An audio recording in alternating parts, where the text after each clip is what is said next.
A Genial tem uma novidade para você que não consegue assistir toda a programação do nosso YouTube, mas também não quer perder os pontos altos dos nossos vídeos e lives. É o canal de cortes da Genial. Lá você fica por dentro das informações mais relevantes e falas mais marcantes do time aqui da casa e de convidados. Tudo em poucos minutos e direto ao ponto. Inscreva-se agora e ative as notificações.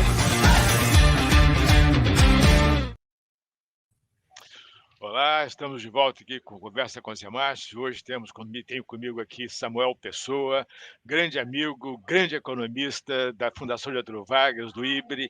Samuel, muito obrigado por ter aceito o nosso convite novamente. Já acho que é a terceira vez que você comparece aqui, mas você tem sempre muita coisa para falar, de maneira que é sempre bom estar com você aqui. Muito obrigado por ter aceito. Eu acho muito bom ter você aqui novamente.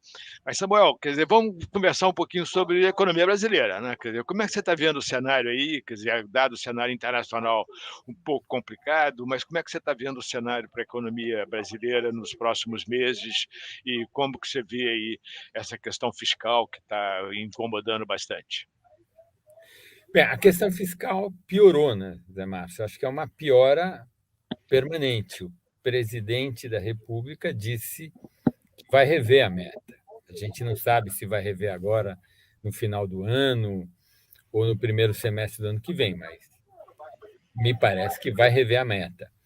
Ora, como tinha um arcabouço fiscal que previa não satisfazer a meta, e se a meta não fosse satisfeita, teriam gatilhos e teriam implicações, mudar a meta significa pegar toda a trajetória fiscal e jogar um pouquinho para cima, daqui para frente. Ou seja, mesmo que a meta não tivesse sido atingida, mesmo que a meta não seja atingida o ano que vem, não mudar ou mudar a meta tem implicações importantes para o ano que vem e para os anos subsequentes. Então, a decisão do presidente da República de que a meta será alterada, a menos que o Congresso se organize agora e ache 200 bilhões, 150 bilhões, sei lá quanto no orçamento do ano que vem, a menos que aconteça isso, que eu acho que não vai acontecer nesta dimensão, o ministro Fernando Haddad tem feito esforços grandes para aumentar a receita, tem tentado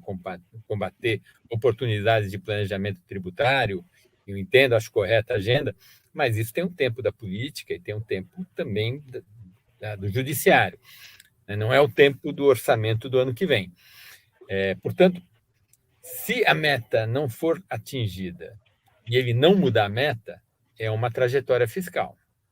Se a meta não for atingida, ele mudar a meta, é outra trajetória.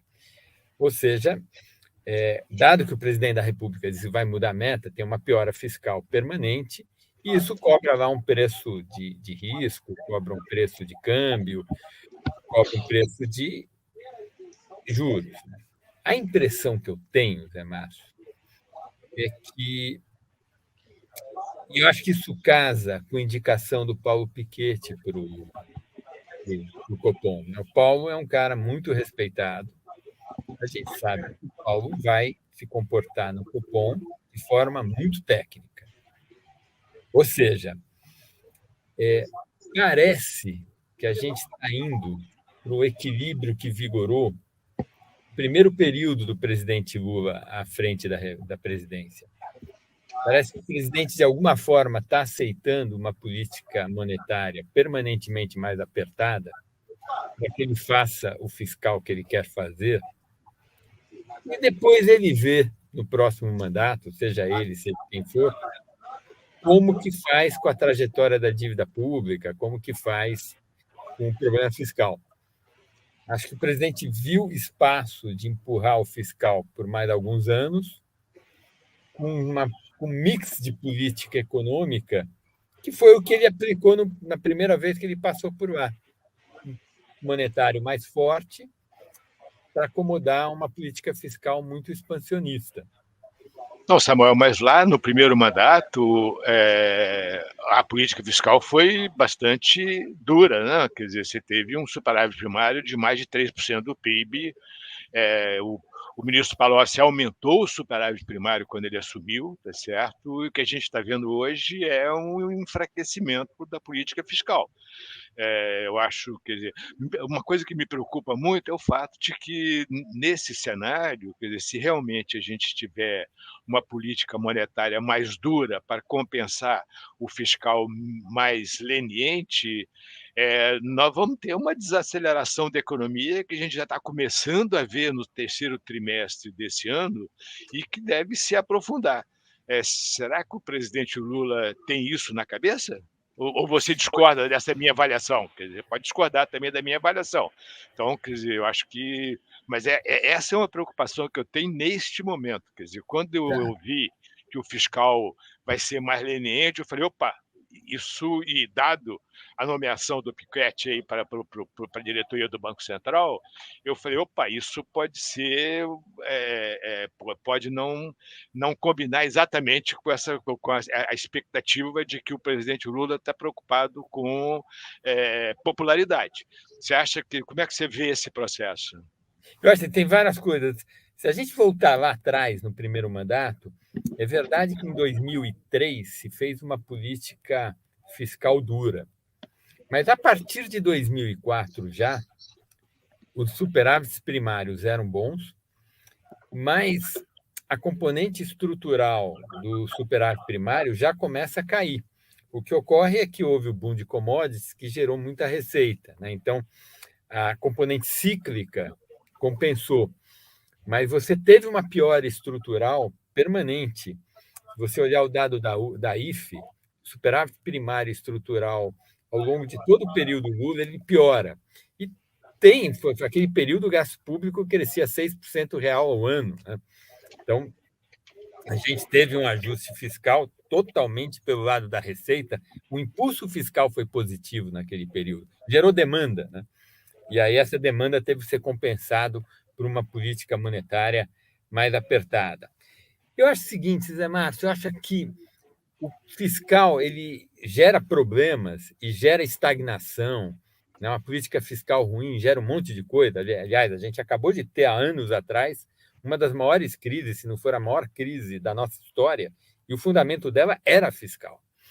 Então, agora, eu acho que no horizonte de 1, 2, 3 anos, você tem multiplicador positivo, você gera alguma aceleração, você pode gerar alguma coisinha com muita dissipação, né? Porque tem que compensar no monetário, e como também tem um certo otimismo moderado com relação ao produto potencial, acho que ele subiu um pouquinho em função de todas as reformas que a gente fez, acho que dá para o Lula navegar com a economia rodando na média dos 4 anos dele a 2%, com esse fiscal um pouquinho pior e um monetário mais apertado. Ano que vem a economia deve desacelerar. A gente, aqui na Julius Baer, a gente está trabalhando com 1%, mas provavelmente a gente acha que a gente vai revisar um pouquinho para melhor, mas a gente acha que com os 3% desse ano que vem 1,5%, vai ter uma certa desaceleração. Mas tem um ponto, Zé, que eu tenho dificuldade mesmo, que é, pelo mercado de trabalho, a gente deveria estar vendo coisas piores nos salários. Piores, você diz, em termos de crescimento maior do que está acontecendo? Exatamente. Um crescimento acima da produtividade. A gente devia ter sinais mais sólidos de um mercado de trabalho mais apertado. E a gente não tem visto isso, né, Zé? Você que é especialista no mercado de trabalho, quer até te ouvir como você está vendo isso. Mas, aparentemente, a reforma trabalhista ela está funcionando bastante bem. A nossa Nairu caiu, não sei para que nível ela foi, e apesar das taxas de desemprego ter caído, elas estarem caindo, ontem a gente teve a divulgação do trimestre fechado em setembro, 7,7%. Acho que a última vez que a gente teve uma taxa de desemprego abaixo disso foi no primeiro trimestre de 2015. Exatamente. Que é quando o sinal todo era que a economia já estava... Na verdade, não, foi em 2012 Foi lá no primeiro mandato da Dilma, quando o desequilíbrio macroeconômico gigante que gerou na maior crise, que desagou na maior crise da nossa história, apareceu. Então,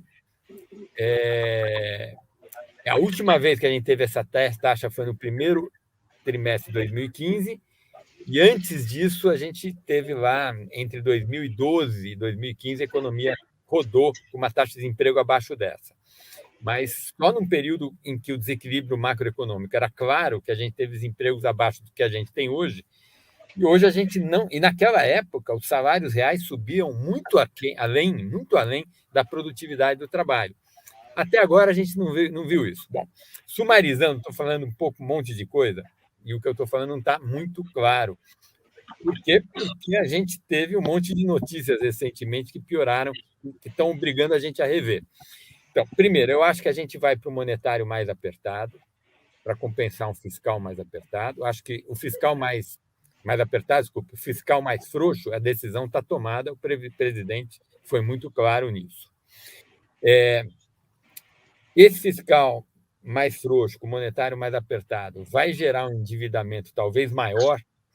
Hoje, o prisma fiscal sugere que entre dezembro de 2022 e dezembro de 2026, a dívida pública cresça uns 8 pontos percentuais do PIB. Talvez cresça 10, não 8. Vai haver uma piora na percepção da política fiscal nos próximos meses, nas próximas semanas, sei lá em que horizonte. E me parece que, com colheitas boas de reformas que foram feitas no passado recente, apesar desse mix de política piorada, a gente consegue entregar, o presidente Lula consegue entregar uma média de crescimento de 2% ao ano, uma inflação um pouco acima da meta, mas acho que dentro da banda, e um endividamento que vai ser uns 10 pontos percentuais do PIB maior. É um pouco assim que eu estou vendo hoje. Não, essa questão do mercado de trabalho, Samuel, eu concordo inteiramente com você. Eu acho que a reforma trabalhista foi muito importante. Eu acho que ela está gerando. Eu acho que tem algumas coisas importantes na reforma trabalhista que não estão sendo observadas, mas que são muito claras. Por exemplo, diminuiu muito o número de demandas na Justiça do Trabalho. Diminuiu 30% o número de demandas na Justiça do Trabalho. Aumentou muito o número de trabalhadores por conta própria com CNPJ, formais, tá certo? Isso significa o seguinte, isso significa aumento de produtividade do trabalho e queda no custo de contratação e de formalização. Uma parte dessa queda no custo de contratação e formalização está sendo repassada para os salários. Uma outra parte está sendo repassada para o lucro das empresas, como deve ser, tá certo? Então, eu acho que realmente, eu fiz um documento há algum tempo atrás, não sei se você chegou a ver, que saiu no IBRE, na verdade, está no blog do IBRE, sobre o deslocamento da curva de Phillips. Eu estou voltando a trabalhar nisso aqui com o economista que trabalha comigo aqui, com o Ihal. A gente está voltando a trabalhar nesse problema, porque naquela época, isso foi há uns 2 ou 3 anos atrás, eu não tinha muitos dados ainda para trabalhar com mais cuidado essa questão do deslocamento da curva de Phillips. A gente tem lá, nesse artigo, tem lá um deslocamento visual. Eu mostro, olha, visualmente a curva de Phillips parece que está se deslocando para baixo. Agora a gente está tentando ver se a gente consegue fazer um trabalho um pouco mais cuidadoso, tá certo? Tá. Que a gente tem mais informações e tal. Mas eu acho que é um pouco nessa direção mesmo. Eu acho que a reforma trabalhista realmente diminuiu a nairu da economia brasileira, que era esperado, da forma como a reforma foi feita, tá certo? Eu acho que esse é um ponto importante. Agora, me preocupa esse seu cenário de uma relação, quer dizer, de um aumento da relação dívida-PIB da ordem de 10, sei lá, talvez mais, pontos de porcentagem. Quer dizer, como que isso vai afetar o risco Brasil, como que vai afetar a taxa de juros, né? Quer dizer, o que você espera numa situação em que você está saindo de uma relação dívida-PIB de 75% e está caminhando para uma relação dívida-PIB de 85% num país emergente que sempre teve problemas fiscais. Como que você espera que vai ser a reação dos investidores, de modo geral, diante desse processo, e como que você acha que vai o mercado, quer dizer, os investidores vão reagir diante desse cenário? Eu acho que tem uma coisa que vai ajudar a gente nesse período, né? Que é o seguinte: o Brasil virou um grande exportador de petróleo, né? A gente virou quase que um país do OPEP. Superávit da conta de petróleo e derivados de 20 bilhões de dólares, caminhando para 20, 25, e nos próximos anos vai entrar mais poços de produção. Então, a gente vai continuar tendo um desempenho bom na balança comercial, por conta da conta de petróleo, e não vai ser preço, é quantidade mesmo que tem para entrar e que está entrando, né? Esse ano, a gente está sustentando uma balança comercial muito superavitária, com quanto? Não é preço que está ajudando, não, é quantidade. Teve muita agricultura, mas extrativa mineral também está ajudando, né? Inclusive petróleo. Por outro lado, eu acho que geopoliticamente o Brasil está um pouco melhor na foto. Você tem guerra na Europa, guerra no Oriente Médio, você tem problema lá em Taiwan. A gente aqui na América do Sul tem alguma... Acho que tem uma... A gente, de repente, assim, o mundo mudou e a gente não está tão ruim. Então, acho que vai ter uma certa leniência. E o ciclo de juros nos Estados Unidos, que vai ser mais longo, acho que, inclusive, provavelmente o Fed vai tirar mais um pouquinho dos cortes que ele tem o ano que vem. Então, vem por aí, vem uma certa trovoada para a gente, mas, em algum momento, a inflação vai ser vencida lá e inicia um ciclo de queda daqui a 1 ano e meio. Quer dizer, o ciclo de queda deve ser em algum momento do ano que vem, mas mais para o final do ano que vem. Então, eu ainda acho que as condições financeiras internacionais vão piorar por conta da atividade americana muito forte, mas isso tem data para acabar. Acho que a gente vai ter um ciclo de queda, talvez os juros não voltem aos níveis tão baixos quanto estavam antes da epidemia, mas não vão ficar nesses níveis que estão agora. Então, tem um pouco de queda da taxa de juros lá fora. Então, acho que vai ter condição do Tesouro Brasileiro financiar com riscos não muito maiores do que o que a gente observa hoje, esse peso sobre o mercado de papéis no país, né? 10 pontos percentuais do PIB de demanda sobre os poupadores. Acho que vai ter gente para comprar esse negócio a preços razoáveis, não vejo nenhuma ruptura maior. Não, eu acho que gente para comprar, eu acho que vai ter sim, tem um preço que você acaba vendendo, né? Quer dizer, não tenho dúvida. A minha preocupação é qual a taxa de juros que vai ser demandada pelos investidores para financiar essa dívida tão grande de um país emergente, né? Quer dizer, eu acho que essa que é a grande, na minha cabeça, essa é a grande preocupação. A gente sabe que emergente tem esse problema, né? E o Brasil não é exatamente um país considerado muito responsável do ponto de vista fiscal. Então, quer dizer, essa combinação, quer dizer, que você tem uma combinação de aumento, de uma situação fiscal mais leniente, com aumento de dívida, num mundo em que as taxas de juros já estão bastante elevadas. Por exemplo, qual o diferencial de juros que você acha que nós vamos ter que ter em relação aos Estados Unidos para manter, para conseguir financiar essa leniência fiscal? Quer dizer, você tem algum número na cabeça que você acha, entendeu? Porque o meu ponto é o seguinte, quer dizer, quando você viu lá na época do governo Temer, quando o Willan era o presidente do Banco Central, nós chegamos a ter uma Selic a 6,5%, né? Certo? Só que a taxa de juros dos Estados Unidos era zero. E, naquele momento, você tinha um teto do gasto, você tinha todo um conjunto de reformas que estavam sendo implementadas, as expectativas eram expectativas muito mais positivas do ponto de vista fiscal do que a gente tem agora. E lá que a gente conseguiu chegar num diferencial aí de 5,5, 6 pontos de porcentagem. Você acha na verdade, a pergunta que eu acho que a pergunta é qual é o limite inferior da Selic nesse atual ciclo? Qual o número que está na sua cabeça? Olha, até antes dessa piora fiscal, eu achava que dava para chegar a 9. Era o nosso número também. A gente tinha esse número e agora a gente está sob revisão. Eu acho que ficou com uma cara de 10, né? Acho que é difícil o Selic abaixo de 10. Eu estou achando isso, eu também não exatamente acho, isso. Também não acho que é 11, entende? 11 me parece demais. Vai depender de qual vai ser o déficit fiscal, né? Que a gente não sabe mais qual vai ser. Exatamente. Depende do impulso fiscal. Exatamente.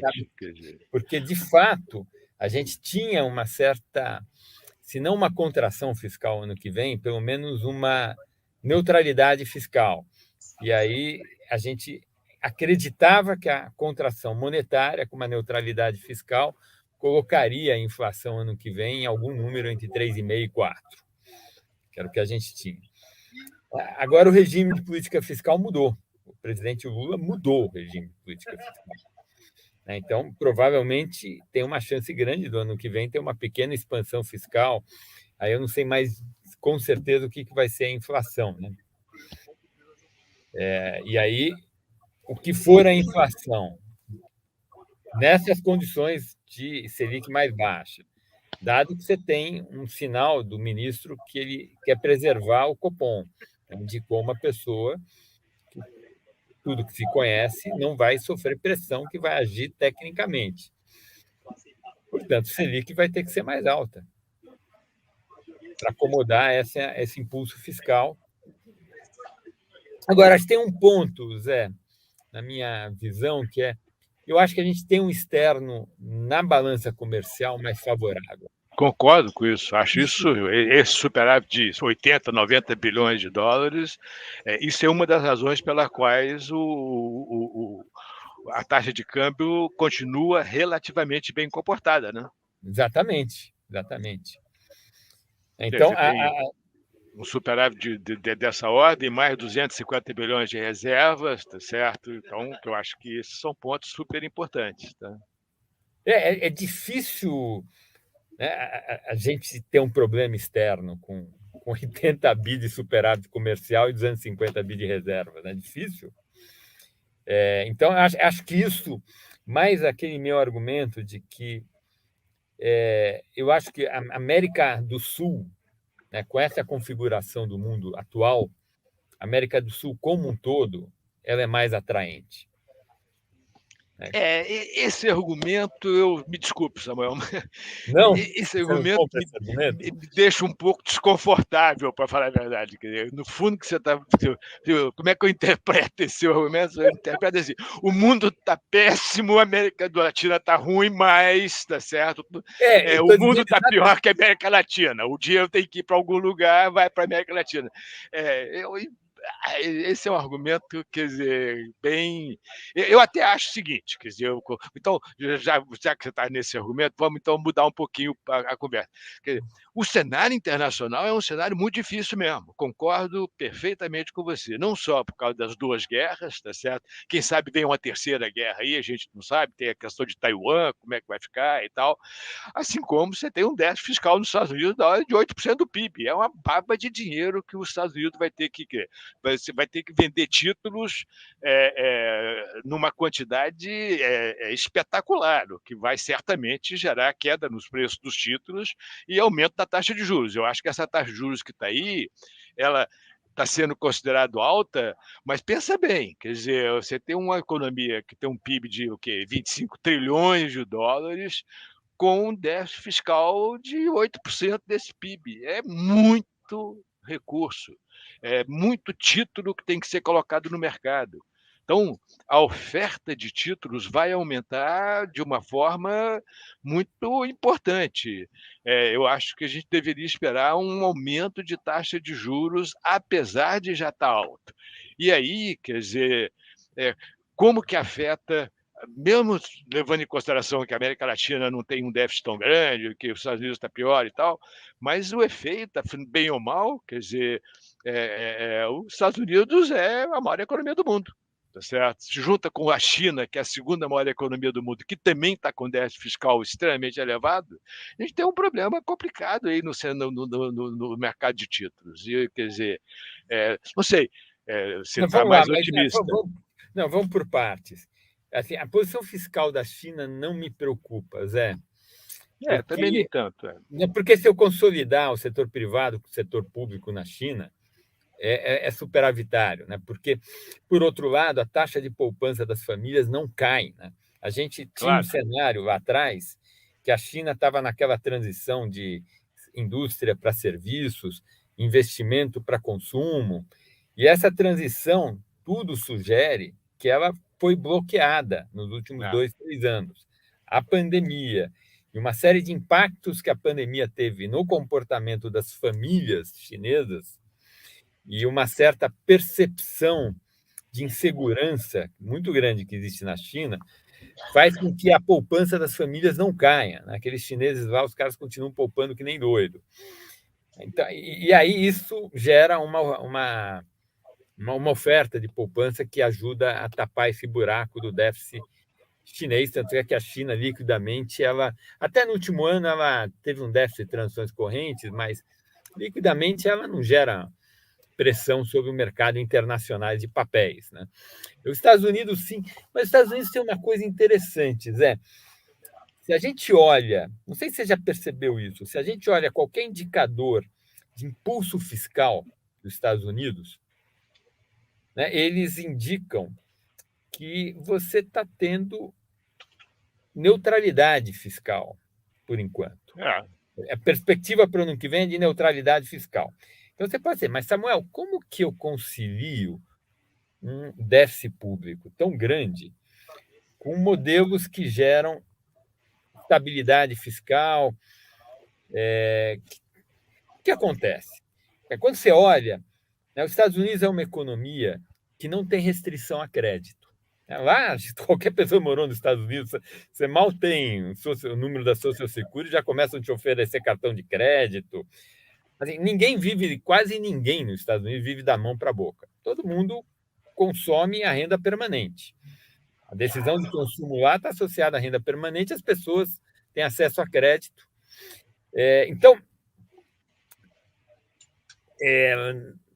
na política fiscal americana, se você tem mudanças não recorrentes que geram uma piora ou uma melhora fiscal, você pode considerar que isso não está gerando impacto na política, na instância da política fiscal, na postura da política fiscal. Então, por exemplo, uma parte grande da piora fiscal que houve esse ano foi que muitas empresas tiveram prejuízo, e muita gente vendeu ações com prejuízo, realizou o prejuízo e descontou no seu imposto de renda, pessoa física, e gerou uma perda imensa de arrecadação. Eu estou dizendo que esse tipo de coisa é não recorrente. Esse ganho de renda que o setor privado teve porque realizou um prejuízo e pagou menos imposto, isso gera automaticamente uma demanda por papel público, porque ninguém vai consumir mais isso, porque não está afetando a renda permanente da pessoa. Então, eu acho que uma parte grande dessa piora fiscal que a gente está enxergando esse ano, ela é autofinanciável no mercado de papéis, porque é um fenômeno não recorrente de uma sociedade que todo mundo tem acesso a crédito, em que o mercado financeiro funciona muito bem, e os spreads são baixinhos, tal, e as pessoas consomem a sua renda permanente, e a diferença, elas ou tomam emprestado, ou elas deixam lá no mercado de fundos emprestáveis e gera demanda para os papéis. O ajuste se dá via preço. Que é o que está acontecendo. As Não. taxas de juros aumentam. Não, você tem as duas coisas, mas não, o ajuste também se dá via quantidade. Estou dizendo o seguinte, ó, teve uma piora do déficit fiscal imenso. A contrapartida dessa piora do déficit fiscal foi uma renda das famílias que aumentou, porque elas realizaram prejuízo lá de trás e estão pagando muito menos imposto de renda à pessoa física. Então, elas ficaram com mais liquidez, porque elas pagaram menos imposto.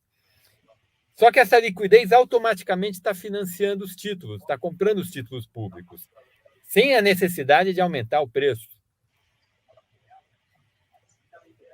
Tá? E claro que o preço aumenta porque você tem, primeiro, o juro de curto prazo, ele é feito de política monetária, ele depende da decisão do FONC. E aí precisa ver como que está o preço. Acho que quando você fala o preço, você está dizendo, ó, o preço de taxa de juros está aumentando, no fundo é isso. Não, e o preço de alongamento da dívida pública americana aumentou muito. Isso, né? Exatamente. Então, a taxa de juros aumentou além do aumento da taxa de curto prazo. A curva ficou mais inclinada. A curva ficou mais inclinada. É verdade. E esse aumento de inclinação pode ser uma parte desse efeito preço. Ou seja, você tem a questão da quantidade, que eu discuti agora, desse caráter meio ricardiano de uma economia como a economia americana, que tem mercados financeiros muito bem estruturados, mas não deve explicar tudo, vai uma parte para preço. Concordo com você. Então, o que a gente tem quando a gente olha o internacional? A gente tem a política monetária americana, a gente tem a melhora estrutural nas nossas contas externas e tem a geopolítica que afeta a maneira como o mundo enxerga os diversos lugares. A política monetária americana piorou e eu acho que ela vai piorar um pouquinho mais ainda. Eu acho que está quase topo, mas ainda vem piora, porque os últimos números de atividade que a gente viu para a economia americana surpreenderam muito. Vai ter mais juro, vai vir mais juro da economia americana. Concordo. Bom, esse é o meu cenário também. Aí a gente tem... Acho que a gente pode continuar a achar que, pelo menos por uns 2, 3 anos, continuaremos tendo superávites positivos. A produção agrícola na Ucrânia não vai voltar tão cedo. A Argentina volta o ano que vem, isso machuca um pouquinho a gente, mas na área de petróleo a gente continua bem, com perspectivas de aumentar ainda um pouco a produção. Vamos ter mais quantidade nos próximos anos. Então, temos um superávit grande, estrutural, na balança comercial de bens. Segundo ponto. E o terceiro ponto é, no concurso de feiura que o mundo virou, esse concurso de feiura, a América do Sul ficou menos feia durante algum tempo. Então, como que eu equaciono essas três forças? Qual é o equilíbrio dessas três forças?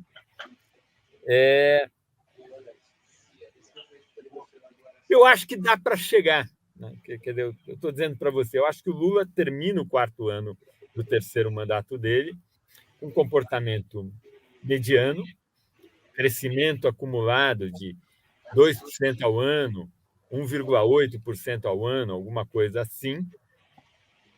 Então, na segunda parte do mandato dele, não vai tão bem. Uma dívida que vai aumentar uns 10 pontos percentuais do PIB e uma inflação que vai ficar rodando em torno de 4. E aí a gente vai ter novamente um encontro marcado com o ajuste fiscal no próximo mandato, que pode ser o 4º mandato dele, o que faria com que o 4º mandato do Lula fosse bem parecido com o 2º mandato do FHC, ou pode ser o 1º mandato do Tarcísio, do Zema ou do Fernando Haddad, aí não sei como que a gente pensaria. Não, é um cenário. Eu acho que é um cenário otimista, num certo sentido, na minha avaliação, pelo menos. Você acha que antes de terminar o mandato do Lula, vai ter algum evento mais forte de mercado? Não, quer dizer, eu acho o seguinte, eu acho que as expectativas estão ficando muito ruins. Esse é o meu ponto. No fundo, é isso. Deixa eu só dar um exemplo. Nós tivemos aí, você chamou atenção para as reformas estruturais que foram implementadas aí nos últimos 6, 7 anos, que foram super importantes. Eu sou um dos caras que acha que, quer dizer, essas reformas efetivamente, eu acho que as surpresas quanto ao crescimento do PIB nos últimos 3 ou 4 anos têm a ver com essas reformas. Eu acho que teve a reforma trabalhista, o fim da TJLP, que é a transferência, né? Você acabou com a TJLP e criou a TLP por lei. Isso faz a maior diferença. Antes você tinha a TJLP, que era definido basicamente de forma administrativa pelo próprio BNDES. Agora você tem uma lei que define qual é a taxa de juros que o BNDES tem que cobrar, que é a taxa dos títulos de 5 anos do governo. Isso gera muito mais estabilidade e menos incerteza, né? Então você teve a autonomia do Banco Central, saneamento, ferrovia, em suma. Nós tivemos um conjunto de reformas espetacular aí nos últimos 5, 6 ou 7 anos, e esse conjunto de reformas, na minha avaliação, é o que gerou um aumento na taxa de investimento. A taxa de investimento saiu de 14,3% do PIB para 19,6% do PIB até o final do ano passado, e, quer dizer, eu acho que isso foi um dos fatores que gerou essa surpresa positiva do crescimento do PIB nesse período aí. De lá para cá, tá certo? Do último trimestre do ano passado para cá, nós já tivemos uma queda na taxa de investimento de mais de 2 pontos de porcentagem do PIB, tá certo? É uma queda muito forte, do meu ponto de vista. Eu acho que a gente reverteu uma trajetória que vinha de uma trajetória bastante segura de crescimento da taxa de investimento e reverteu para uma queda, e os sinais são muito ruins. Eu tenho conversado, como a gente tem muitos clientes aqui, eu tenho conversado com CEOs de empresas produtoras de bens de capital, empresas grandes, empresas pequenas. Eu fui eu tive em Santa Catarina há pouco tempo, depois estive no Paraná e tal. Então, conversando com empresas que são regiões que têm muita empresa produtoras de bens de capital, e eles estão muito preocupados porque a demanda por bens de capital está despencando. Nós vimos hoje, saiu a produção industrial, tá certo? Você tem uma queda na produção de bens de capital de 12,9% em um ano e 2,3% em um mês. Certo? Então, isso me preocupa do ponto de vista de crescimento. Eu acho que a tendência de crescimento, quer dizer, é a taxa de investimento que determina a taxa de crescimento no longo prazo. E eu acho que a gente está caminhando numa direção que me preocupa muito na questão da taxa de investimento. Eu acho que tem a ver com incerteza, tem a ver com um monte de coisa, provavelmente com taxa de juros alta, não sei, tá certo? Mas eu acho que é uma eu acho que tem a ver com incerteza, Zé. Acho que tem a ver com eu também. Eu acho que assim, fundamentalmente a ver com incerteza. Você não sabe para onde é que vai o país, esse é o ponto. Tá? Não, certamente, eu acho que tem a ver com incerteza, porque qual foi a estratégia do Lula?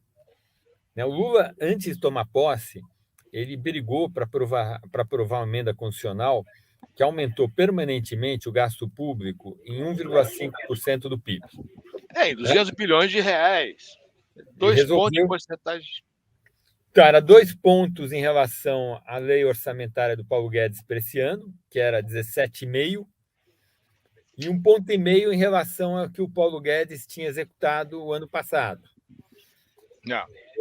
Que era igual ao que o Paulo Guedes tinha executado o ano retrasado. O Paulo Guedes foi bastante contido na área fiscal, e ele entregou em 21 e 22 um gasto público de 18% do PIB.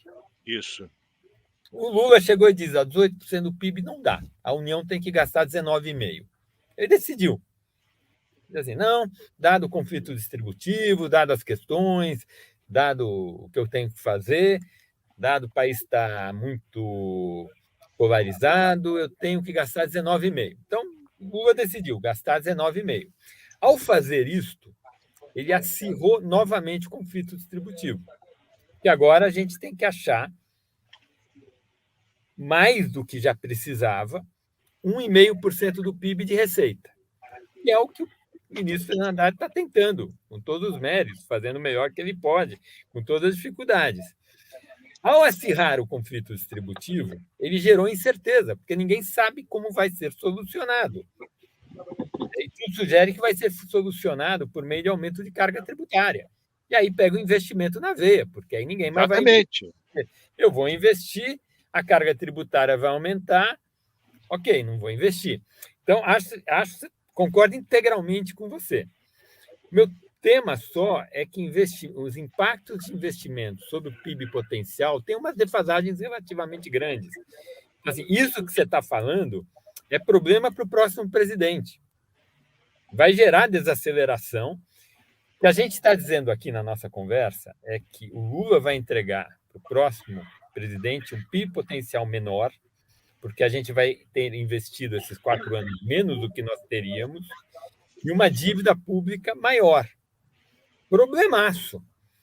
Mas a questão é, ele chega até 26 sem um evento de mercado, ou seja, sem um câmbio para 6 e gerar uma bolsa que caia 20% e um medo?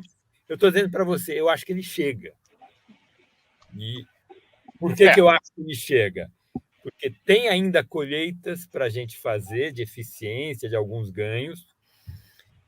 Você tem muita coisa no pipeline de investimento que já foi feito lá frente, que vai ter que completar.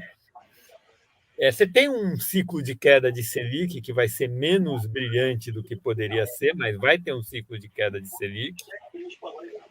E você tem uma posição externa na balança comercial muito favorável. Eu acho que essas coisas fazem com que a gente chegue inteiro até 2026. Inteiro como?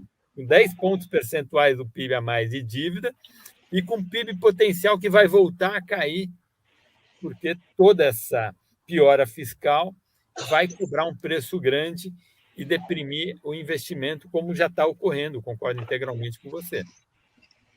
Tudo bem. Você está dizendo que o presidente Lula vai deixar uma herança maldita para o próximo presidente. Exatamente. Bom, pode ser. Quer dizer, eu acho que vai ser mais rápido o processo, mas pode ser que não. Realmente a questão fiscal demora para bater, né? A gente sabe disso. Demora, é lento o processo. E uma redução da taxa de investimento ou uma piora na qualidade do investimento também demora um tempo para bater. Demora, sempre demora. Ok, Samuel, acho que eu já tomei muito seu tempo. A gente está aqui já por quase 1 hora conversando, tá certo? Mas se continuar, se deixar, eu vou ficar aqui até amanhã. Então, quer dizer, vamos deixar isso para outro dia.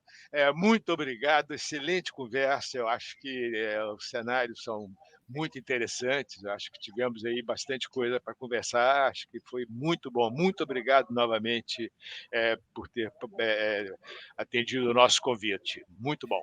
Zé Márcio, prazer falar com você. Quando estiver em São Paulo, avisa para a gente sair para jantar. Vamos marcar um jantar aí em São Paulo. Acho que precisamos continuar essa conversa. Isso aí. Ok, um abraço. Até logo. A LCI é um investimento de renda fixa que não tem imposto de renda nem IOF. Ficou interessado? Assista ao Genial Responde desta semana e fique por dentro de como funciona e quanto rendem as LCIs.